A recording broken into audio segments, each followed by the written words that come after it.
Hey there. Welcome to LSAT Demon Daily. I'm Ben Olson. That's Nathan Fox. Together we're the founders of LSATdemon.com and our weekly podcast, Thinking LSAT. We have an email here from John. That was a big sigh you had there at the beginning of the intro, Ben. Are you feeling all right? Yeah, I'm okay. I just have to breathe deeply every now and then. I have COVID, so It sounded like you had a heavy heart. Oh, you have actual COVID. Yeah, that's right. I forgot about that. Thanks for showing up and doing the podcast. Yeah, no worries. Glad you're fighting through it. Please don't die on me. At least not during the episode. Sure. Okay, we have an email here from John. I've been studying the LSAT for 2 months now. My diagnostic score was 159, and I'm averaging 167. I consistently score -3 to -5 on LR, -0 to -2 on logic games, and yet on reading comp, I struggle and tend to score -7 to -9. I'm curious as to why you think my RC scores tend to deviate from my LR and LG scores, and if you have any tips for how I can improve on reading comp. On a side note, I feel as though I'm not really attacking RC with any strategy whatsoever, and as a result, I feel myself losing focus and not maintaining any information while reading the passage. I think this kind of proves problem. actually the point here, John, that usually the patient, not usually, but often the patient can be the best source of information for their problem. You know the problem, right? You've just identified it right here. I don't think we need to speculate too much. If you don't have a strategy and you're not maintaining any information while reading, Well, I'm surprised you have only -9, -7. also, I'm going to give you your strategy. You need to start fucking paying attention to the passage, dude. Like that, you don't need a fancy strategy. I mean, John goes on. Yeah. John says, I just started using the LSAT Demon. I began my studies by reading all the PowerScore Bibles, and then most recently the LSAT Trainer, which I've heard you're not the biggest fan of. I'm not a big fan of either of those sources. I find the PowerScore Bibles to be heavy-handed and kind of obnoxiously boring. I find the LSAT Trainer to be actually wrong. Reasonable minds can disagree. That's my professional opinion. I think you studied too much theory up front. With reading comp, I mean, the strategy is this, dude. They are testing your reading comprehension. Comprehension means understanding. They're testing whether you understood the passage. My hypothesis is that you're going too fast. You say yourself, I'm not maintaining information while reading the passage. That's a problem. You're not comprehending what you're reading. Well, guess what? If you don't comprehend what you read, then you're going to have a hard time with the questions. Yeah. And to help you understand exactly what we mean by comprehend, start drilling reading comp passages. And as soon as you're done reading one passage and answering all the questions for that passage, you'll be taken into review. And in the review state, you'll see for a lot of our reading comp passages that the very first explanation is actually not about any of the questions. It's about the passage itself.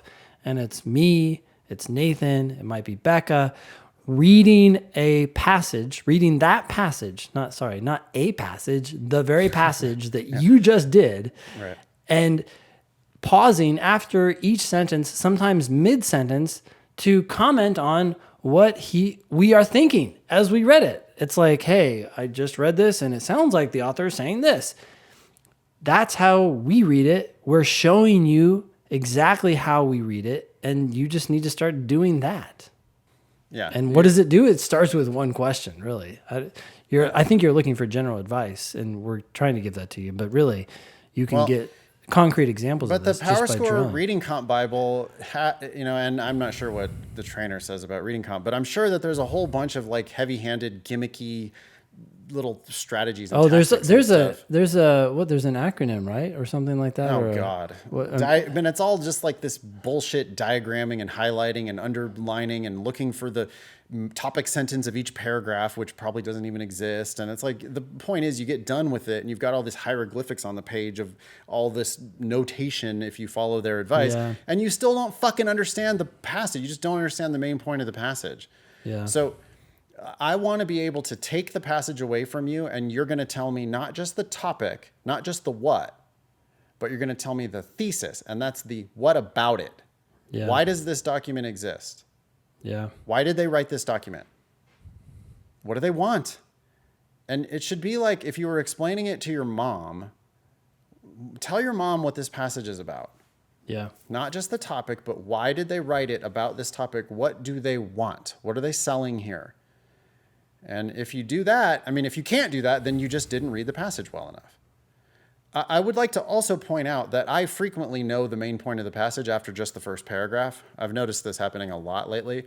I read the first paragraph so intensely that then the second, third, fourth paragraphs are just like, oh yeah, I knew you were going to say that. Yep, I knew you were going to say that. They like flesh it out at length and in detail, but it's like, well, yeah, but I knew that that's where you were going kind of from the top. I get what you're saying. Because even if it doesn't say it in the first paragraph, the way the author talks, it's like you're hedging a little bit here about this idea. I can just feel that you're going to come back and reject it or something along those lines.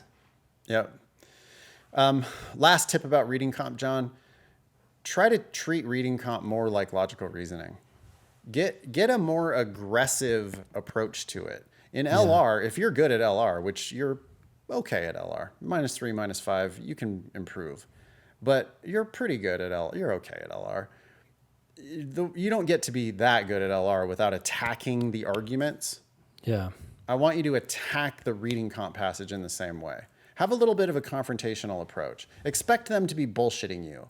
Look for reason, like go, huh? What are you talking about? What do you mean by that? Why are you telling me this? What do you want? What are you selling? If they make something that sounds like a conclusion, what's your evidence for that? Why do you say that? Yeah. You just gave your opinion. What's your justification for that opinion?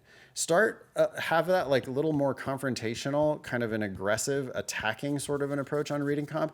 I think you'll have more fun. But for two, I think at the same time, you're going to also understand the passage better. You can't really attack it if you don't understand it. Well, not only understand it, but also notice what he says here. He's not maintaining any information while reading the passage. What conversations in your life do you remember? The ones where you smiled and nodded your head, or the ones where you said, wait, dude, I don't think you're right about that. Yeah. And you got in an argument with somebody. Not saying that all arguments don't have to be negative. They can just be disagreements, and you remember that stuff. Yeah. Cool. Yeah. Email daily@lsatdemon.com if you'd like to ask us a question or share some LSAT or law school admissions news. Thanks for listening.